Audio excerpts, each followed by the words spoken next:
In this English edition of Professor Justi's great work on Velázquez and his times, the text has been closely adhered to throughout. In this English edition of Professor Justi's great work on Velázquez and his times, the text has been closely adhered to throughout, and the fact that the proof sheets have passed through the author's hands will perhaps be a sufficient guarantee of its fidelity to the original. At the same time, it was not thought necessary to reproduce a number of pièces justificatives and other documents of various kinds by which the work would have been needlessly encumbered, and references to which will doubtless be found sufficient for all practical purposes.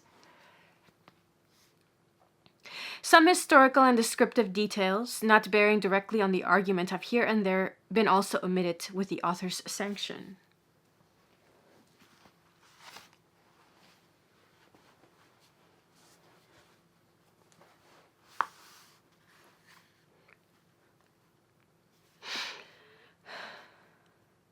But in all other respects, the text will be found intact, and nothing has certainly been curtailed by which the vivid picture of the great central figure, whether as a man of striking personality or an artist of astounding originality, might in any way be impaired. The few explanatory and other notes added by the translator are in all cases duly certified.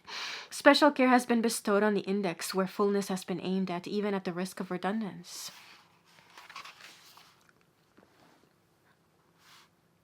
It may here be mentioned that although the work was dedicated by permission to the late Emperor Frederick, he never lived to see its completion. There was a special fitness in this dedication which had suggested itself so far back as the year 1883, during the then Crown Prince's visit to Madrid. On that occasion, this illustrious friend of art had been more profoundly impressed by the works of Velázquez than by any of the other treasures of the world-renowned Prado Museum. A.H.K.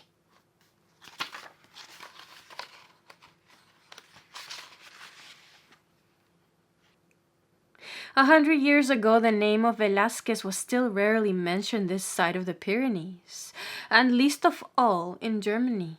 The muster roll of the great painter seemed long closed, and no one suspected that in the far west, in the palaces of Madrid and Buen Retiro, lay concealed the credentials of an artist who possessed full claims to rank with the foremost of the great masters. He had doubtless passed from Palomino, the Spanish Vasari, into the dictionaries of painters, but it was reserved for a German painter to give him his proper place. In the general history of modern painting, Raphael Mengs, whose writings contain critical estimates of the classical masters and who dreamt of a new dawn of art by a fusion of their diverse qualities combined with a study of the antique, but who himself remained one of the last and feeblest of the eclectics during his survey of the royal pictorial treasures in 1761.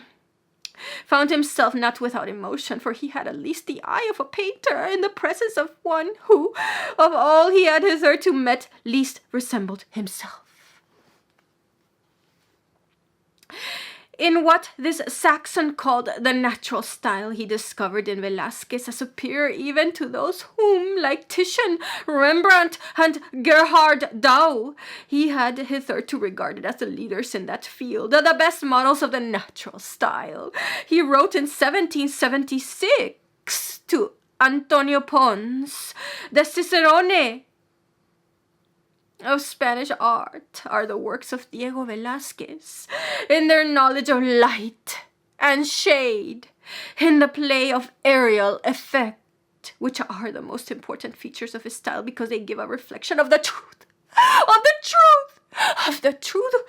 ooh, in their knowledge of light and shade, in the play of aerial effect, which are the most important features of this style because they give a reflection of the truth.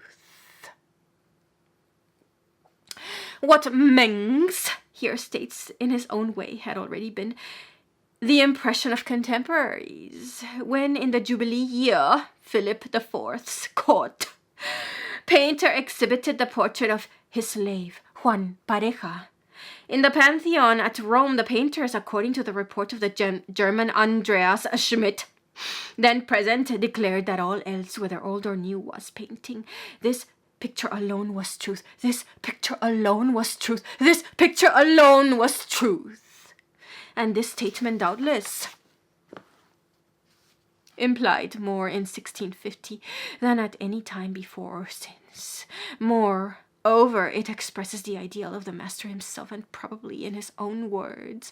We hear artists making the same remark today when contemplating the portrait of the then reigning Innocent the 10th, which Velasquez left behind in the capital of art, as he had his own portrait 20 years previously, from the impression made on me by this remarkable work, which I first saw in the Doria Gallery in 1867, dates my own interest in Velasquez, and as well as the first impulse to the journeys and researches which have resulted in the present work.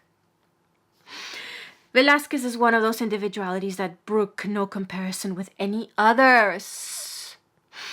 All attempts to sum up such persons in a single sentence end only in platitudes or hyperbole.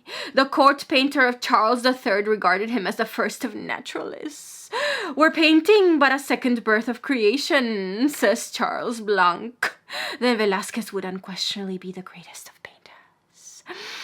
To Wagen, who became acquainted with his works late in life, he appeared to present the realism of the Spanish school in all its one-sidedness, but also in its greatest perfection.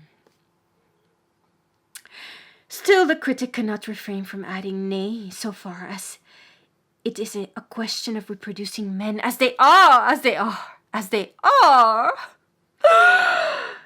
with the utmost vividness of conception, with the greatest truth to form and color, with the rarest mastery of an absolutely free and broad treatment. I do not hesitate to pronounce him the greatest painter that has ever lived.